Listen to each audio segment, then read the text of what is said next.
I'd invite anyone else who would like to speak to share a brief remembrance. You can either stand where you're sitting or you can come up here to the podium to speak.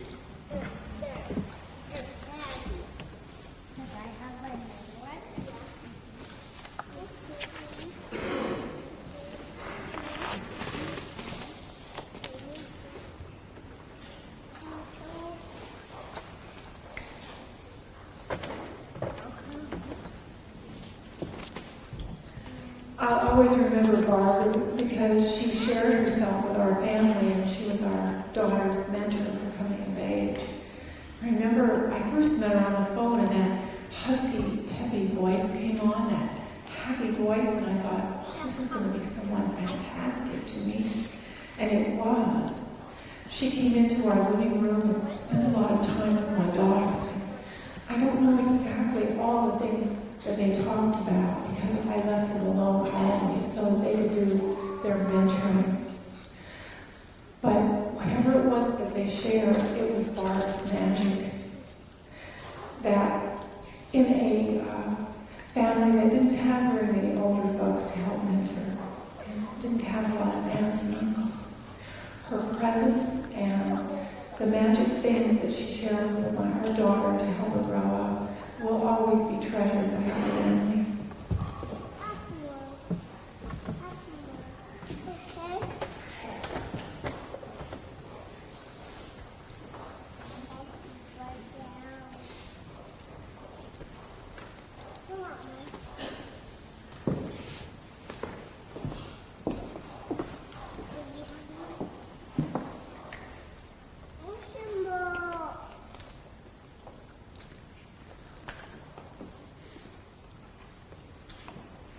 My name's Christine, and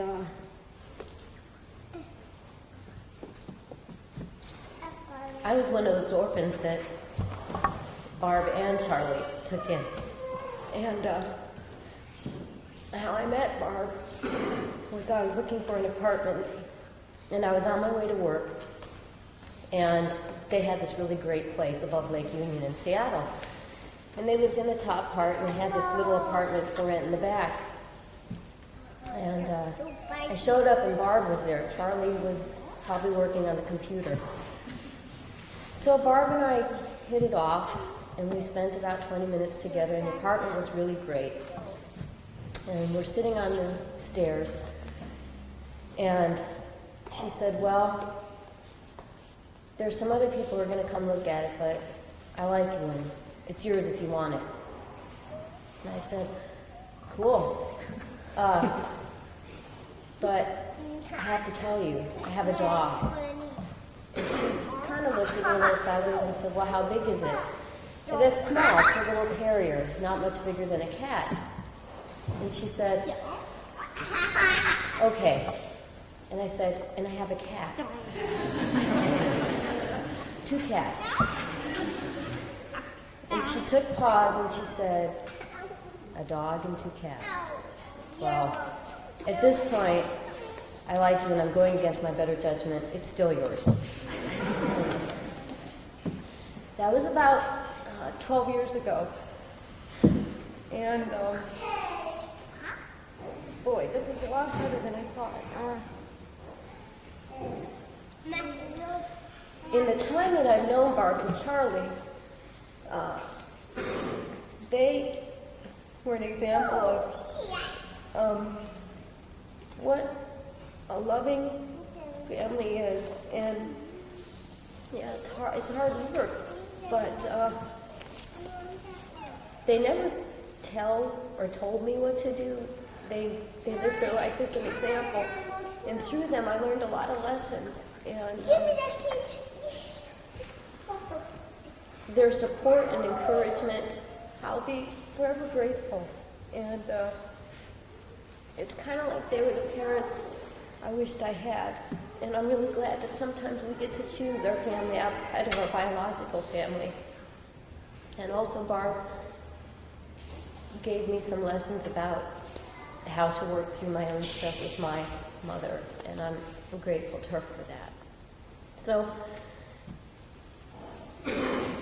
when I heard from Charlie that Barb had passed away, I was talking to a friend, and I don't know much about poetry, and she told me about this woman, Mary Oliver, and said there was this last verse of a poem called In the Blackwater Woods, and it goes something like this.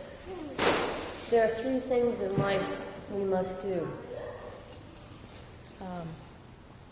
To love what is mortal, to hold it against our bones as if our very life depended on it, and when the time comes to let it go, to let it go. And although Barb's physical presence is gone, she'll always be with us spiritually, and for that I'm truly grateful. And I'd just like to leave with one little poem from The Little Prince. And it says, in one of the stars I shall be living, in one of them I shall be laughing. And so it will be as if all the stars were laughing when you look at the sky at night. We love you, Barb.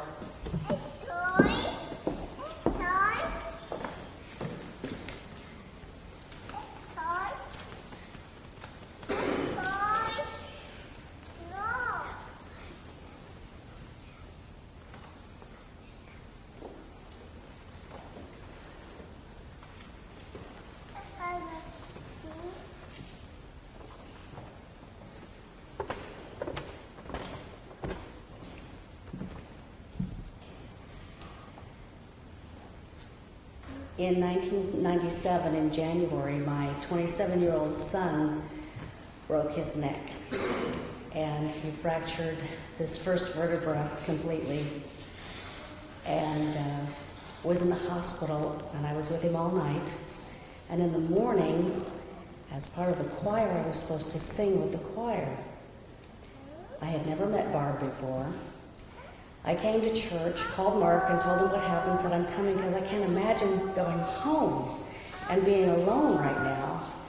And so I came to church and sang with the choir. I believe Tom made an announcement about his being in the hospital. Everybody was very warm and supportive, and Carol Slakers was hugging me, and it was about one of the darkest moments in my life. I didn't know what to think or how to feel. And after church, Barb came up to me. I'd never met her before, and she said, oh, I'm so sorry, what happened? And I said, well, he's having some difficulties in his life, and he was very upset and threw his head forward and banged his head. And she said, oh, that asshole. And I just started laughing.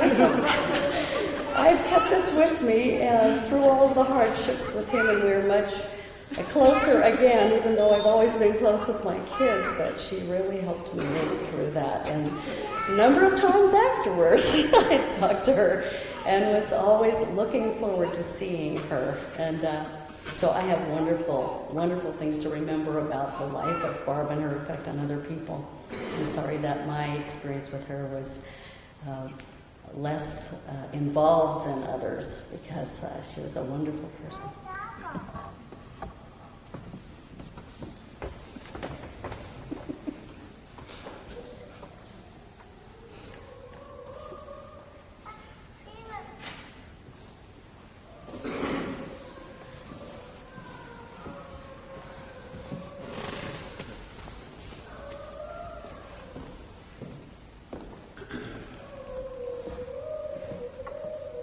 Charlie all my life since I was a baby, and I was really fortunate enough that he brought Barb into my life at a really important time in my life.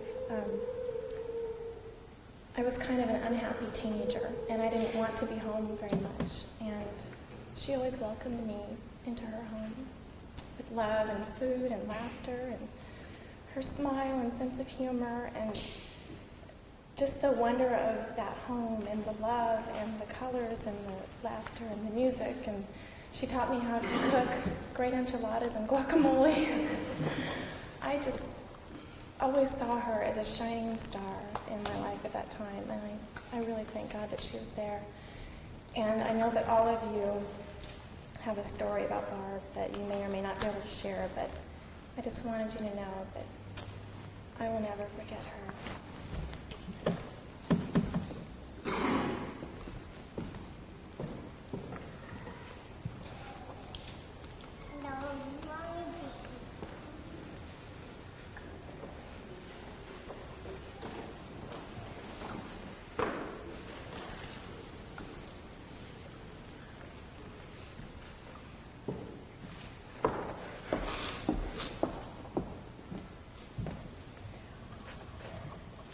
my daughter, Gennefrey, and Barb's stepdaughter, Sarah, are now lovely women in their late 20s. And they weren't always so. They were younger, and Barb would say they were always lovely in their own way. But they met when they were about 14 years old. And Barb was such an inspiration to me because they would dye their blonde hair coal black. And I would freak out. And Barb would fall down laughing. You look awful. And she would fall over laughing. They deserve it.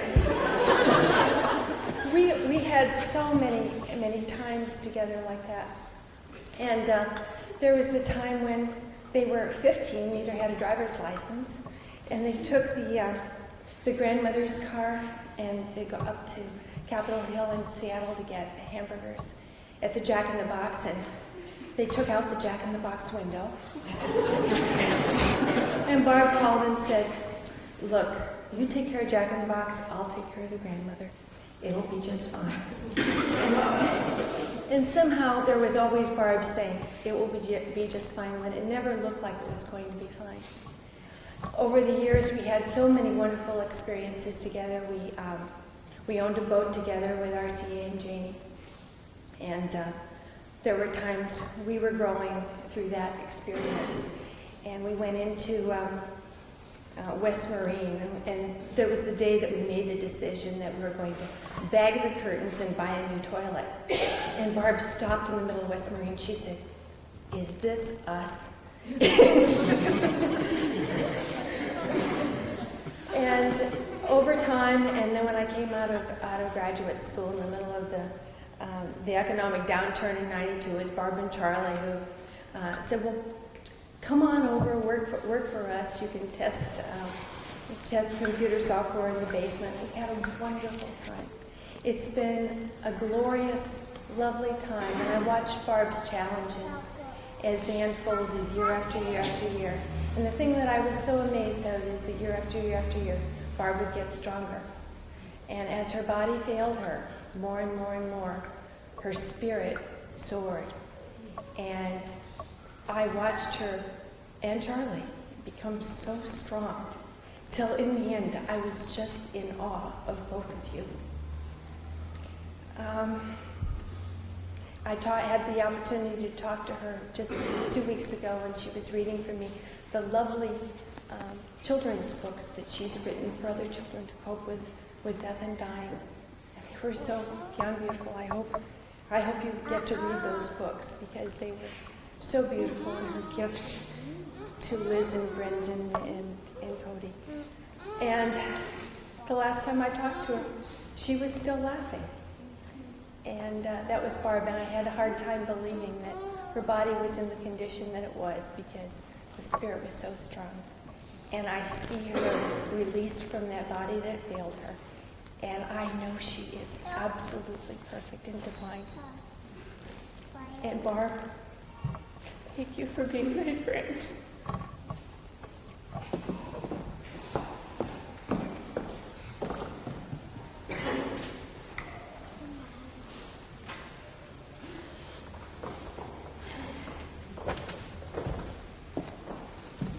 For those of you who don't know me, I'm Cody's best friend.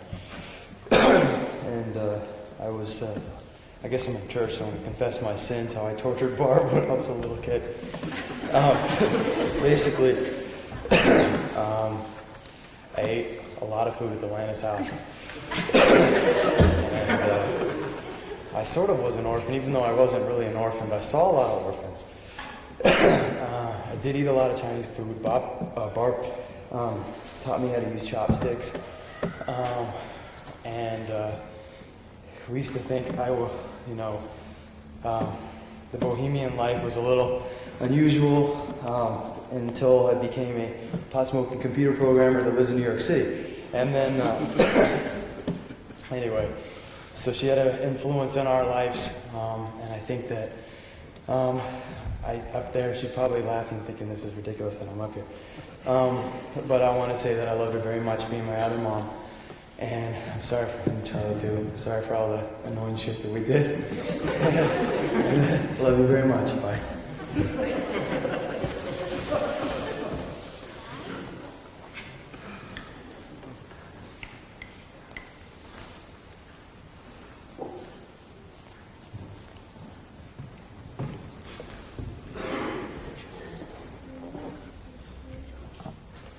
I wanted to bring you a side of Barb that comes from the other side of this country, that comes from the blue suit business side of this world, that comes from the professional things we did together, Barb and Charlie and I. I met Barb about 15 years ago. The exact time is now somehow faded in from my memory, but Barb was a salesperson for a software house in Redmond. That crowd disappeared, and we never really did any business with them. But shortly thereafter, Barb and Charlie showed up in New York. The Reverend said that she had completed her master's work at Columbia, but they actually picked up from Seattle and deposited themselves in New York for a solid year. And at that point, we and IBM were going to do, in a very small division, we're going to do a small project with Columbia, and we worked with Barb and Charlie, he doing the software, she doing the packaging. That project did not succeed as it was envisioned, but it led to another project that succeeded enormously well. And although it doesn't get much credit, did a lot of shaping of the computer industry as we know it. Now, I wish I could tell you that it was all successful stuff that we did.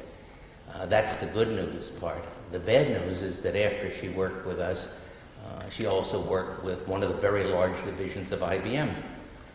They came to Barb and Charlie because we met one day in Atlanta, and they said, "How does your division do all that stuff?" I said, "What the hell's the problem?" "Well, we're working with this multi-billion-dollar division, and we can't make anything happen." "I don't understand it. What is the problem?" "Well, how do you guys do that?" I said, "It's really quite simple. When we have a problem that we want to solve in the marketplace that has to do with packaging, software, and other things, we start with a very simple algorithm that starts with the numbers 206 and goes on from there." I said, "What the hell is that?" He said, "That's the home of Barbara and Charlie, who live in the Madison Park section of Seattle. And when we have a thing we think we want to do and our customers tell us they want to do, I simply pick up that phone and whoever answers, we just tell them, this is the problem. Can we solve it? Can we solve it economically in a timely fashion? If the answer is yes, we cut a check." These people said, "That's not possible." I said, "I'm telling you, that's the way we do it." If you do it that way, how do you get through the product release cycle at IBM, which was horrendous? I said, "Rule number 2 is not only do we deal with you, we don't deal with the product release cycle either. We just do it." I thought, well, that's going to be the end of that crowd. And I went home from Atlanta, and the following day, about 12 o'clock, I said, "Remember, you guys are 3 hours behind us." I call up, and she says, "There are 3 guys in suits sitting in the front parlor waiting to talk to me."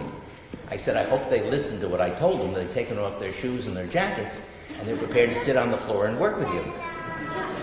I wish I could tell you that she was successful. She and Charlie were successful with the PC company part of the IBM, but even they couldn't be moved.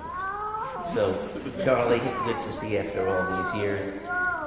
We went together through Barb's first illness and the rest of it, and always through the telephone, talking, and even back in December, years after Charlie told me it's all over.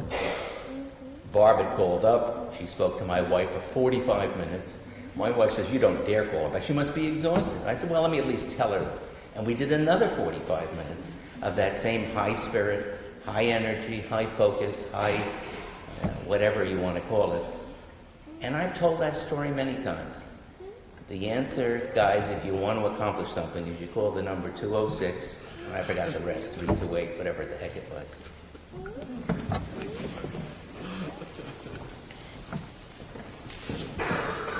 One more. My God. This is 7. I too was one of those orphans that Barbara and Charlotte and the rest of the household brought me in. I was living in Arizona and unemployed and about to be kicked out of my home and didn't know what I was going to do, and I heard that there was a software company, and so I gave him a call hoping for a job, and I talked to Barb.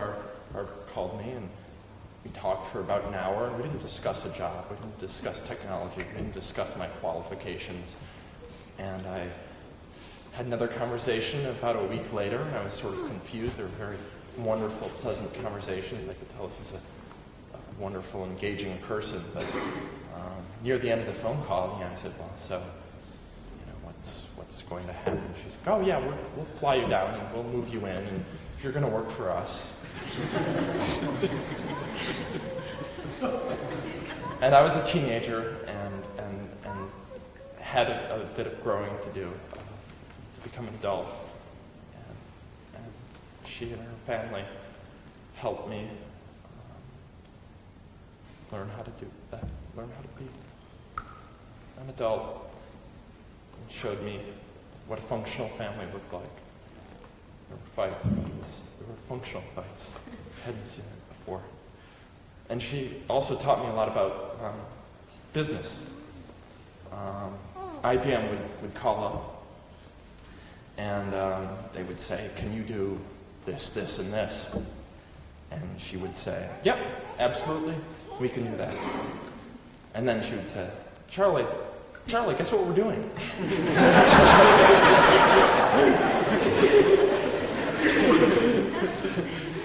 and I realized, at first when I saw this happening, it was bizarre, and I'm like, well, how do you know that, Charlie, how do you know that this can be done?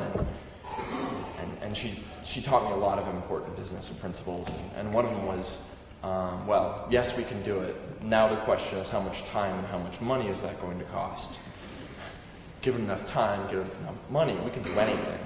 And they could. They would contract people from around the country and build virtual teams and do incredible things.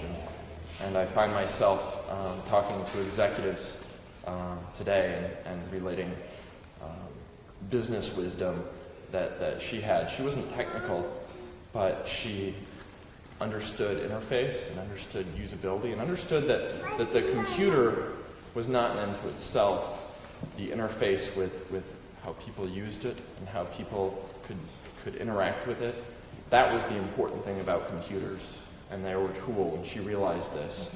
And she taught me the importance of making it usable. I have so much left. There's so much.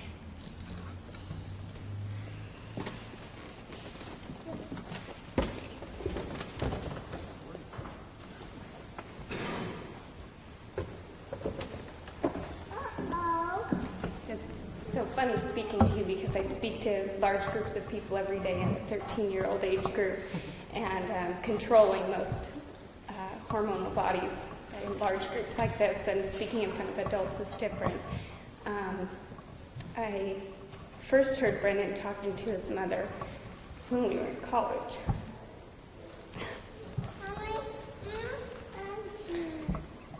I never heard a man tell his mother he loved her with a phone. And that was a defining moment for me coming into this family. There's one term that I grew up with most that would send people into the shivers of willies, and that was mother-in-law. And people would just kind of melt down with stress, and even at work in the past few days. People just don't understand the importance of a mom-in-law. And it's Barb who convinced me that teaching was okay. It's okay to be a teacher. And when I went back to graduate school, and she really gave me strength. And when I deal with children every day, I know that she's there with me. She's just takes the approach of why have a fight? It's not worth a fight. And I appreciate that because a lot of my upbringing, fighting, was kind of how we solved problems, and she just showed me a positive way of getting through the fight. And with children who are struggling, letting them be themselves. I'm very fortunate because when I look at Brendan, I see Barb. And when I look at Liz and Kelsey, I see Barb. They're spitting images of her. And I'll have that every day. And I'm thankful. I'm also thankful to the compliments and wall colors as people enter my home because I know Barb picked them all out.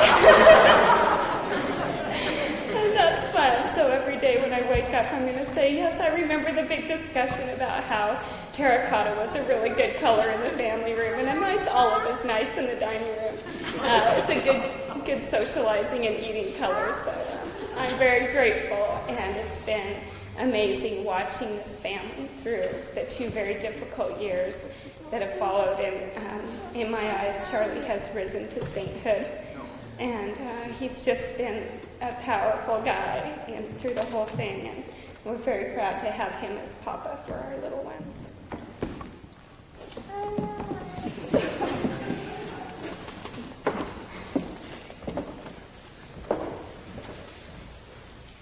Thank you.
A reading from Muhammad Hafiz, a 14th century mystic.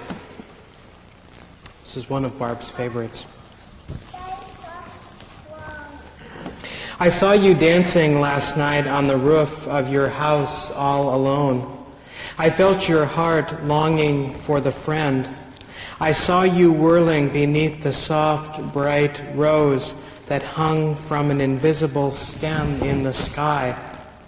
So I begin to change into my best clothes in hopes of joining you, even though I live 1,000 miles away. And if you had spun like an immaculate sphere just 2 more times, then bowed again so sweetly the east, you would have found God and me standing so near and lifting you into our arms. I saw you dancing last night near the roof of this world. Hafiz feels your soul in mine, calling for our beloved.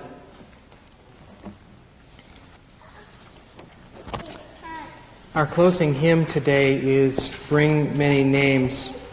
And again, I invite you to remain seated as we sing this hymn.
working night and day, planning all the wonders of creation, setting each equation, genius at play.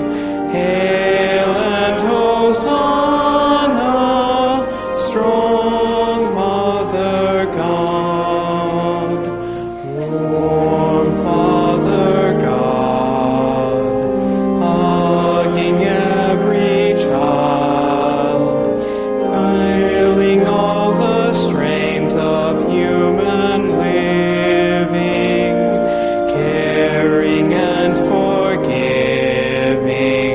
till we're reconciled. Hail and Hosanna, warm Father God, old aching God, gray with endless care, calmly piercing evil's new disguises, glad of new surprises, wiser than despair. Hail and Hosanna, old aching God, young growing God, eager still to know, willing to be changed by what you've started, quick to be delighted, singing as you go. Hail and Hosanna,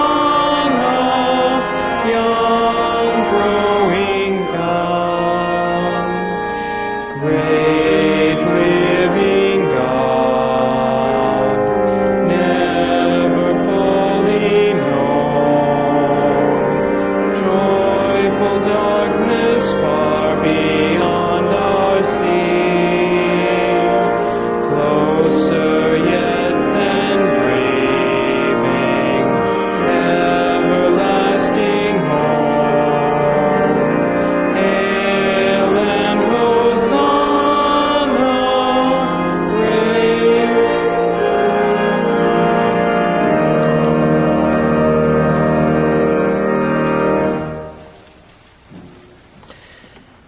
Following the service this afternoon, you're invited to a reception in our Fuller Hall. It's through this side door, just out the alley and into the next building. Just follow the people there.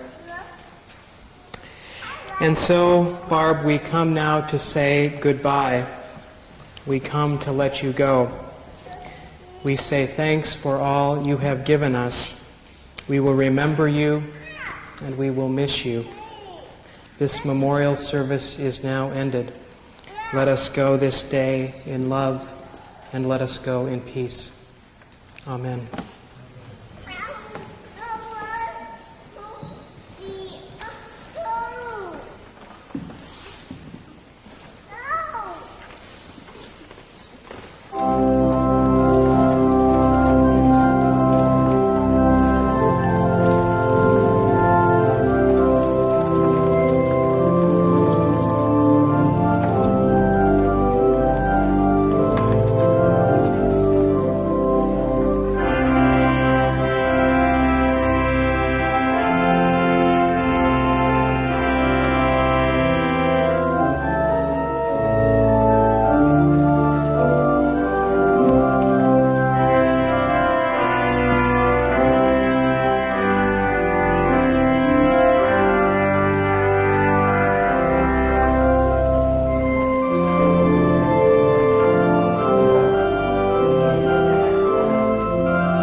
Fun.